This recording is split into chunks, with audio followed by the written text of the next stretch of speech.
नमस्कार मित्रों, गुरुकुल की इस व्याख्यानमाला में आप सब लोगों का स्वागत है।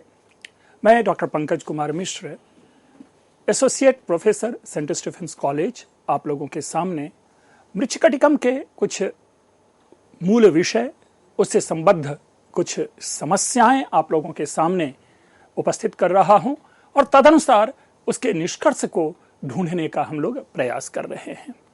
मित्रों, जिस प्रकार अभी हमारी चर्चा चल रही थी, उस चर्चा में इससे पहले के व्याख्यान में जो चर्चा चली थी, उस चर्चा में हम मृच्छकटिकम के काल को निर्धारित करने में लगे हुए थे और चर्चा हमारी चल रही थी बौद्ध धर्म को लेकर के कि तदनुसार बौद्ध धर्म किस प्रकार मृच्छकटिकम में रिफ्लेक्टेड है। बौद्ध धर्म का रिफ्लेक्शन हम मृच्छकटिकम में पाते हैं और न केवल संकेत मात्र है बल्कि उस मृच्छकटिकम की एक केंद्रीय, मृच्छकटिकम में बौद्ध की एक केंद्रीय भूमिका तक निर्धारित की गई है, क्योंकि वो बौद्ध सन्यासी ही होता है जो वसंत सेना के प्राणों की रक्षा करता है और वो उसी के साथ वसंत सेना उस वध्यस्थल पर पहुंचती है जहां पर कि चारुदत्त को फांसी दिए जाने का उपक्रम किया जा रहा है। अस्तु, तो ये जो है जो बौद्ध है, तो बौद्ध की भूमिका है, यानी नाटककार ने बौद्ध को समाज की मुख्य धारा से जोड़ने का प्रयास किया है। लेकिन सामाजिक व्यवस्था कैसी थी? वो इस प्रकार थी कि बौद्धों को देखना अपशकुन माना जाता था। यही प्रसंग आप मुद्रा राक्षसम में भी प्राप्त करते हैं, जहां पर कि मुद्रा राक्षसम में छूटते ही आता है कि कथम प्रथममेव क्षपनक दर्शनम। वही स्थिति यहां पर भी आप पाएंगे कि कथम अभिमुख मनाभ्युदयिकम श्रमणक दर्शनम, अर्थात अकल्याणकारी ये बौद्ध का दर्शन हो गया। यानी बौद्धों को देखना, अगर यानी ये एक लग रहा है कि किसी खास वर्ग का यह कथन है कि बौद्ध का दर्शन करना जो है वो अपशकुन माना जाता है। अर्थात समाज में एक वर्ग, जिस वर्ग को कहीं ना कहीं किसी रूप में बौद्धों से भय होगा, उन्होंने इसे अपशकुन मान लिया। लेकिन समाज का वही दूसरा वर्ग उसे केंद्र में रखता है, उनको सार्थक भूमिका प्रदान करता है और उनके द्वारा एक प्रमुख कार्य करवाया जाता है, अर्थात मुख्य धारा में बौद्ध को जोड़ने का एक उपक्रम वहां दिया जाता है। इससे पता चलता है कि समाज में भी दो प्रकार की विचारधारा चल रही थी और वो दोनों विचारधारा का समन्वय मानो महाकवि शूद्रक, काल्पनिक या जो भी हैं, उन्होंने मृच्छकटिकम में इस सामाजिक विमर्श को भी दिखाने का प्रयास किया है। अब यह स्थिति कब की है, यह भी हमें देखना चाहिए कि निस्संदेह यह स्थिति आपको या तो गुप्त काल या गुप्त काल के पतन का काल है, उस समय हम यह स्थिति देख पाते हैं जहां पर कि बौद्ध और जो तथाकथित जो वैदिक परंपरा के लोग हैं उनके मध्य एक संघर्ष चलता दिख रहा है। अगर न्याय दर्शन के संदर्भ में आप देखें तो आप पाएंगे कि वात्स्यायन भाष्य, अर्थात वात्स्यायन भाष्य यानी गौतम सूत्र पर जो न्याय सूत्र है उस पर गौतम वात्स्यायन का भाष्य प्राप्त होता है। उस वात्स्यायन भाष्य का खंडन हम पाते हैं वसुबंधु करता है, बौद्ध दार्शनिक।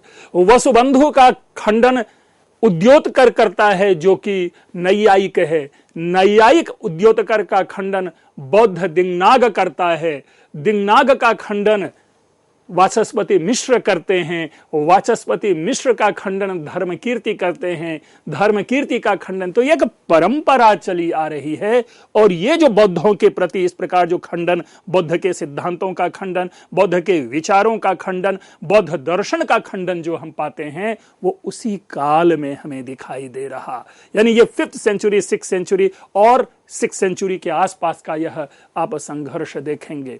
इसी प्रकार जो शशांक आदि राजा की हम चर्चा जब पाते हैं जिसने कि बौद्धों को हराया है, पराजित किया है या खदेड़ा है, तो वो संघर्ष का वही काल है जिस काल को इस साहित्य में प्रकट किया गया है। तो मित्रों, हम आप सभी जानते हैं कि समाज में क्रांति लाने में साहित्य की सबसे बड़ी भूमिका होती है, या यूं कहे प्रत्यक्ष रूप में साहित्य ही सामाजिक क्रांति का जनक होता है।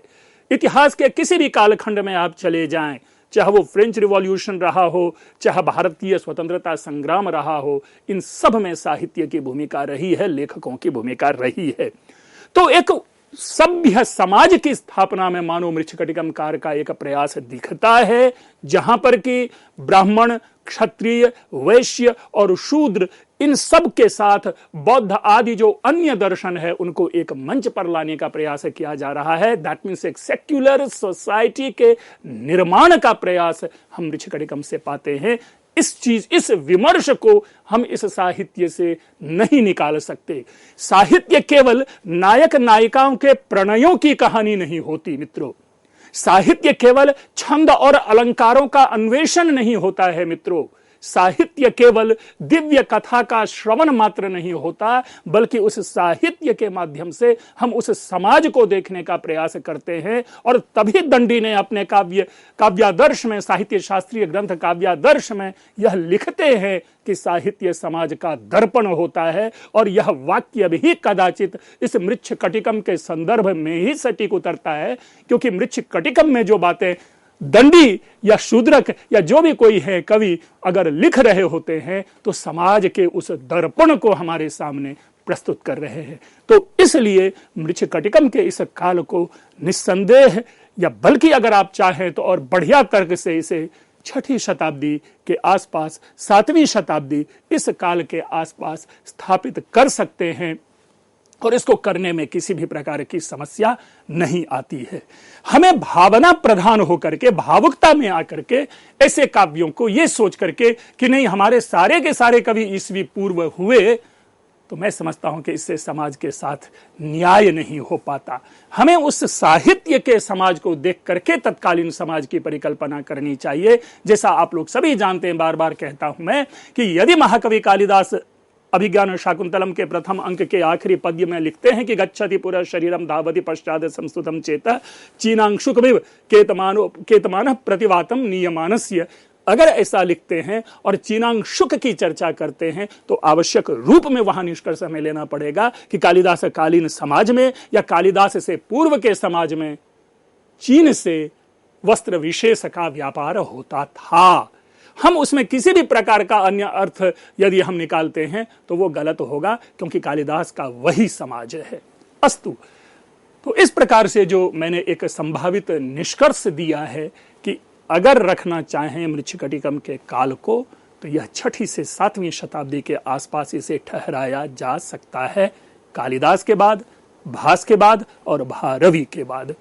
इसके पीछे भी हमने, कालिदास के पीछे भी तर्क इसलिए दिया था कि यदि मृच्छकटिकम जैसे प्रसिद्ध प्रकरण की स्थापना हो चुकी होगी और कालिदास जो कि अपने काव्य में अपने पूर्ववर्ती नाटककारों के नामों का उल्लेख करते हैं, और अगर वह नाटक मृच्छकटिकम होता, अगर वह नाटककार शूद्रक होते, तो भास सौमिल्य कविपुत्रादि नाम प्रबंधन अतिक्रम्य के नेपथ्य में वे जरूर इसका संकेत देते।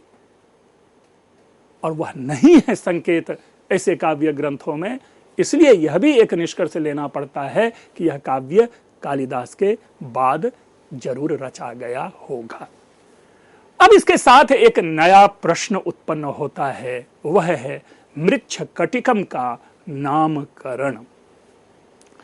मृच्छकटिकम नाम क्यों रखा गया?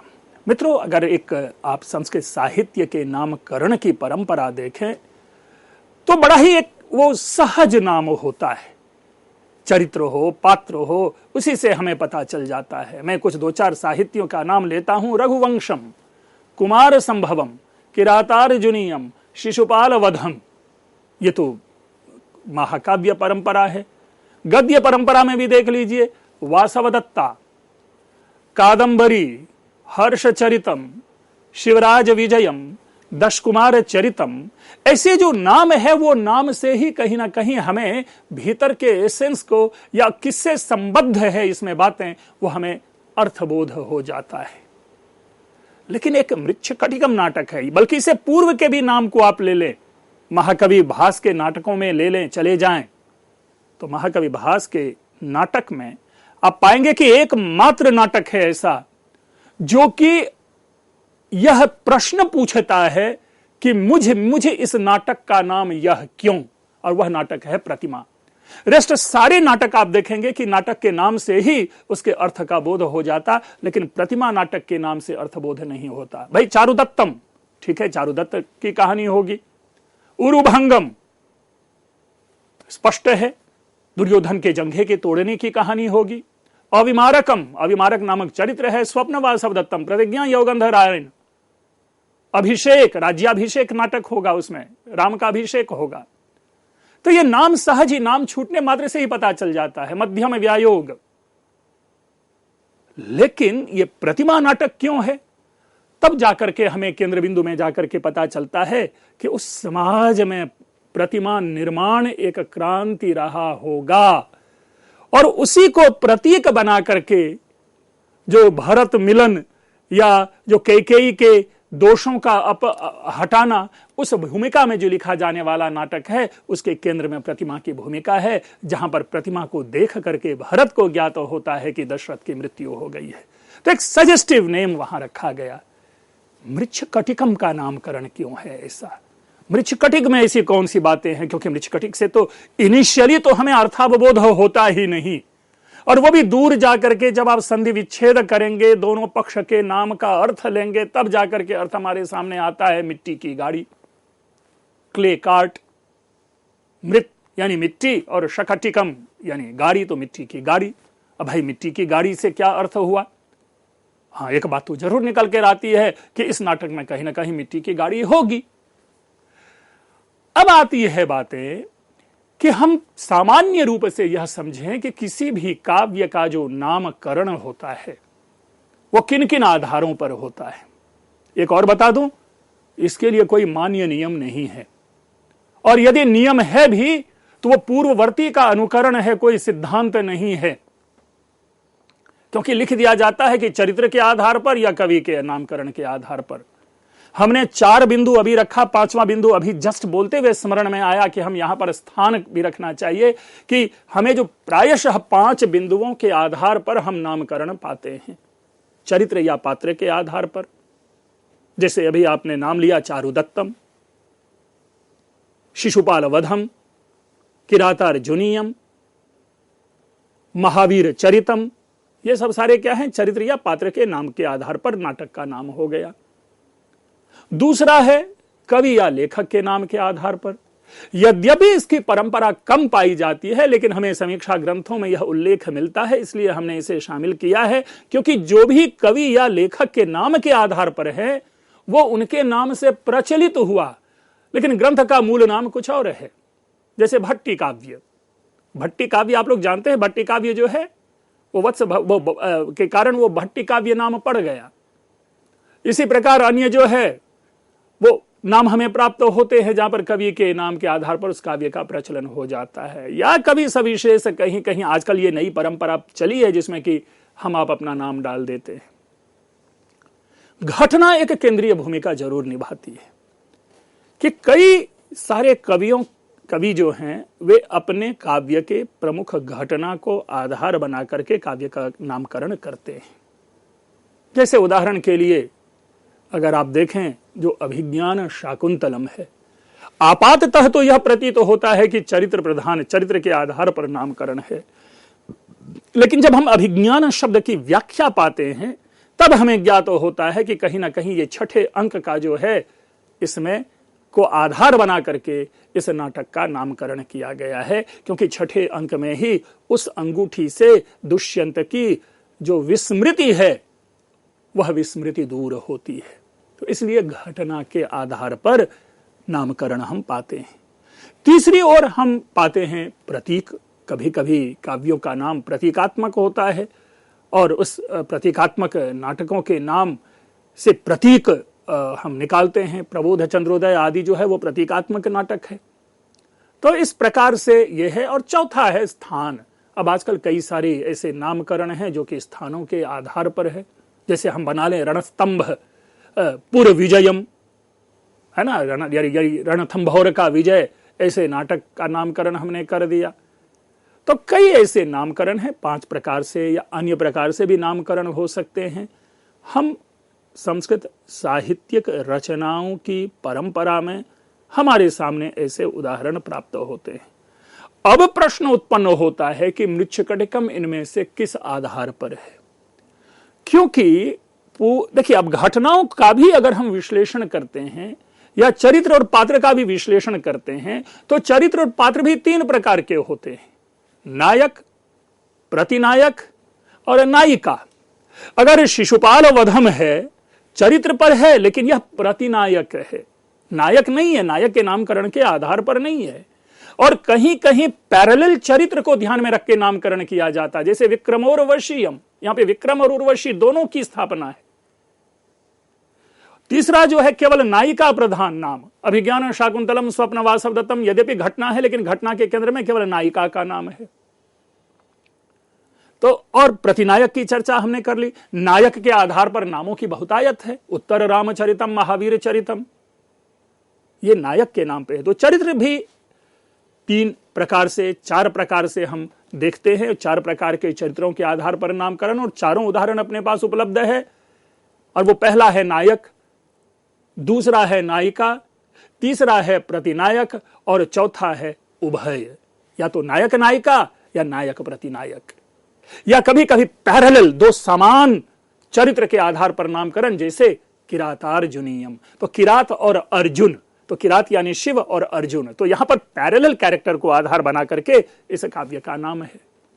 कवि लेखक में दो तीन विशेषता देखी जा सकती है, कहीं हम प्रत्यक्ष नाम पाते हैं तो कहीं हम अप्रत्यक्ष यानी उपनामों के आधार पर प्राप्त करते हैं। तो ऐसे में ये कवि लेखक आदि के नामकरण होते हैं। लेकिन घटना भी जो है, घटनाओं में भी एक होती है प्रमुख घटना, जो पूरे, जैसे अगर आप कुमार संभवम में जाएं तो कुमार की उत्पत्ति जो है, कुमार का जो जन्म लेना है, कार्तिकेय का जो जन्म लेना है, ये कुमार संभवम नाटक महाकाव्य, कुमार संभवम नामक महाकाव्य के लिए यह एक प्रमुख घटना है, क्योंकि न राधा को नौमन तेल होगा, न राधा नाचेगी, अर्थात ना तो कार्तिकेय का जन्म होगा और ना ही तारकासुर का वध हो पाएगा। तो इसलिए यहां पर हम कहते हैं कि ये जो है प्रमुख घटना है।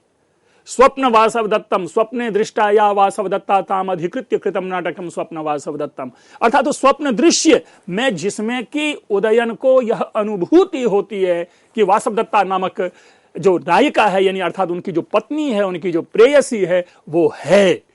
तो वो एक अनुभूति के आधार पर आगे की घटनाओं का हम व्यापार देखते हैं। लेकिन कभी कभी कुछ घटनाएं ऐसी भी होती है जो हमारे मर्म पर, हमारे हृदय पर महत्वपूर्ण छाप छोड़ जाती है, जिसका एक कह सकते हैं कि भावना से बहुत बड़ा लगाव होता है, संबद्ध होता है। और मित्रों, मैं समझता हूं कि यह एकमात्र नाटक है जिस नाटक के नामकरण के नेपथ्य में वात्सल्य को प्रमुख आधार बनाया गया है। वात्सल्य, ध्यान रखेंगे, यानी वात्सल्य प्रधान यह घटना है। हमारे किसी भी काव्य में आप शिशु होते हैं, बच्चे होते हैं, बाल होते हैं, कुमार होते हैं, लेकिन उनका वो चित्रण नहीं होता जो हमारे हृदय पे, हमारे दिल पे अपनी छाप छोड़ जाए। ये मृच्छकटिकम है, जो एक सामान्य, उस सामान्य नहीं, एक बहुत ही प्रसिद्ध गणिका, उस पूरे राज्य की सबसे प्रसिद्ध गणिका, उस गणिका का एक छोटे शिशु के हाव भाव, लोभ, जिद्द पर वो भावुक हो जाती है, उनमें एक वात्सल्य उभरता है। कहीं ना कहीं उस वात्सल्य का संकेत उस मातृत्व की ओर भी हम खींच सकते हैं, जहां वासवदत्ता चारुदत्त के पुत्र रोहसेन के जिद्द से द्रवीभूत होती हैं और पुनः जाकर के अपने सारे आभूषण निकाल करके उनकी उस मिट्टी की गाड़ी में रख देते हैं। तो वो एक छोटी सी घटना है, लेकिन मृच्छकटिकम, मिट्टी की गाड़ी, दूसरी ओर प्रतीकात्मक भी है। तो इसीलिए मैंने ये जो चारों बिंदुओं को आपके सामने रखा है, उनके नेपथ्य में मेरा उद्देश्य ही यही है कि इसे घटना प्रधान भी सिद्ध करूं और प्रतीकात्मक भी सिद्ध करूं। प्रतीकात्मक क्यों सिद्ध करूं, इसे समझना बहुत जरूरी है। और वह जरूरी इसलिए है कि देखिए, हम सब के सब लोग इसी मिट्टी की गाड़ी में ही सफर करते हैं।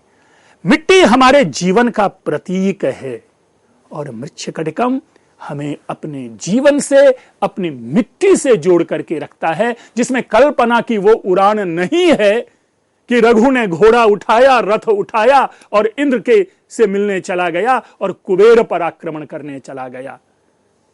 जो कल्पनातिरेक है, जो अति कल्पना है, जिसका यथार्थ से कोई संबंध नहीं होता। भाई मातली आया है रथ लेकर के और दुष्यंत को लेकर के चला जाएगा कहां? स्वर्ग लोक। धरातली या कहानी यह नहीं है मित्रों। हमारे लिए तो धरातल दश कुमार चरितम है, हमारे लिए धरातल मृच्छकटिकम है, और मृच्छकटिकम भी वही मिट्टी की गाड़ी है जिस मिट्टी की गाड़ी में हम सब लोग सफर करते हैं, प्रतिदिन यात्रा करते हैं, जीवन के संघर्षों में अपने को रोकते हैं। गीता, उपनिषद, अन्य शास्त्रीय ग्रंथ डायरेक्ट हमारे इस धरातलीय जीवन की व्याख्या नहीं करता, बल्कि यह ग्रंथ आध्यात्मिक जीवन की व्याख्या करता है। यह व्याख्या देता है कि इस पार प्रिय तुम हो मधु है, उस पार न जाने क्या होगा का उत्तर देता है उपनिषद और गीता। लेकिन इस पार के जीवन की व्याख्या जो है यह मृच्छकटिकम करता है। मिट्टी जीवन का प्रतीक है। और कदाचित उस रोहसेन के उसी मिट्टी की गाड़ी, जो मिट्टी की गाड़ी पसंद नहीं करता, रोहसेन अन्य लोगों की बड़ी बड़ी भौतिक गाड़ियां दिखती है, उनकी सोने की बनी हुई गाड़ियां, आभूषणों से लदी हुई गाड़ियां, चकाचौंध से युक्त गाड़ियां दिखाई देती है रोहसेन को अपने जीवन में। और रोहसेन के जीवन में वो मिट्टी की गाड़ी है, तो उसके जिद्द को, उसके उस मनोमालिन्य को, या उनके उस दुखते हृदय पर एक वात्सल्य का हाथ सहलाती हुई वसंत सेना अपने सारे आभूषण उतार करके उस मिट्टी की गाड़ी में रख देती है और कहते हैं देखो तुम्हारा भी। तो यहां पर भी हम देखते हैं कि संघर्ष जो है वो रियल और अनरियल का है। संघर्ष यथार्थ और अयथार्थ का है, जिसके माध्यम से मिट्टी की गाड़ी, और बार बार संदेश हमें दिया जा रहा है कि हमें अपनी कल्पना की उड़ान नहीं उड़नी चाहिए, हमें इस जीवन से ही जुड़कर के रहनी चाहिए, इस मिट्टी से ही जुड़कर रहनी चाहिए।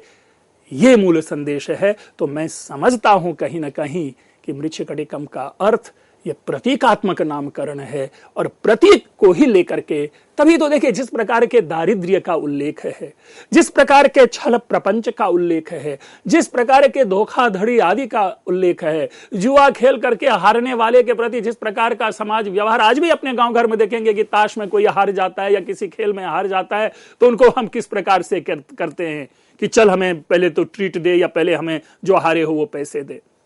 तो मानो मानवीय जीवन का इतना सजीव चित्र, खास करके जो क्लासिकल संस्कृत एरा के प्रसिद्ध नाटक है, उन नाटकों में प्राप्त नहीं होता। कालिदास महान हैं, महान रहेंगे, भास महान हैं, महान रहेंगे, विशाख दत्त राजनीतिक नाटकों के प्रणेता पुरोधा हैं, तो भवभूति करुणा के रस को बहाने के लिए प्रसिद्ध हैं। लेकिन ये सारी की सारी चीजें क्षणिक होती है। जो वास्तविक तो जीवन पर्यंत चलने वाला होता है वह मिट्टी की गाड़ी ही होती है, जिसमें संघर्ष है, जिसमें दुख है, जिसमें पीड़ा है, जिसमें वेदना है, जिसमें कष्ट है, जिसमें तड़प है, जिसमें छटपटाहट है, और इस सब के बावजूद उसका भी परिणाम है कि खुशियां भी है। और यही बात जो है मूल रूप से हम मृच्छकटिकम का संदेश, मृच्छकटिकम का दर्शन भी पाते हैं, और यही मृच्छकटिकम के नामकरण की अनवर्थता है, यही मृच्छकटिकम के नाटक का विषय है। अब रही बात, अगर पूरे मृच्छकटिकम को एक संदेश के रूप में ग्रहण करें कि मृच्छकटिकम संदेश क्या देता है, तो स्पष्ट यह नाटक का यह पद्य मैं आप लोगों के सामने रखना चाहूंगा कि किं कुलोपदिष्टेन शीलमेवात्र कारणम भवन्ति सुतराम स्फीताः सत्क्षेत्रे कंटकिद्रुमाः। अर्थात भाई कुल गोत्र वंश जाति वर्ण का कोई संबंध नहीं है मानवीय व्यक्तित्व से। भाई वहां पर मनुष्य की जो सच्चरित्रता है, मनुष्य का जो शील है, वही प्रमुख कारण होता है। क्यों? क्योंकि भले ही भूमि कितनी भी उपजाऊ क्यों न, उपजाऊ भूमि में भी कांटेदार वृक्ष उत्पन्न होते हैं। तो यहां जो उपजाऊ भूमि है जो सत क्षेत्र है, इसका सामान्य अर्थ है यहां पर कि जो उच्च कुल, यानी उच्च कुल में जन्म लेना ही आपके व्यक्तित्व का परिचायक नहीं होता। मित्रों, हम आप सभी जानते हैं रावण तो पुलस्त्य का पोता था, और वो पुलस्त्य कौन कि भारतीय संस्कृति के 7 प्रधान पुरुषों का जब उल्लेख किया जाता है तो उसमें एक उल्लेख आता है पुलस्त्य। सप्तर्षि का मैं की ओर इशारा कर रहा हूं, सप्तर्षियों में से एक पुलस्त्य का पोता है रावण। तो पुलस्त्य का पोता होने के कारण तो उनको महान होना चाहिए था, क्योंकि भारतीय संस्कृति के महान पुरुष का पौत्र को भी महापुरुष होना चाहिए। लेकिन दूसरी ओर वह भारतीय संस्कृति का प्रधानतम प्रतिनायक बनता है। इसलिए यह संदेश है, और इसी संदेश को हम पाते हैं बाणभट्ट के शुकना सोपदेश में, जहां पर चंदन प्रभवो न दहति किमनलम आदि वाक्य कह करके इसका विस्तार किया जाता है। मित्रों, मृच्छ कटिकम के ऊपर में अपना यह आलेख, अपना यह व्याख्यान कंटिन्यू रहेगा। आप लोग सुने, अगर कोई उत्तेजक बातें आई हो उस पर टिप्पणी करें, और कई सारे संशय आपके मन में अवश्य आए होंगे इस व्याख्यान के बाद, तो यदि वह प्रश्न बनाकर हमें प्रस्तुत करें तो मैं अपने आगे के व्याख्यान को उतना भी और समृद्ध बना करके आऊंगा। आप लोगों ने ध्यानपूर्वक सुना, आप लोगों का बहुत बहुत धन्यवाद।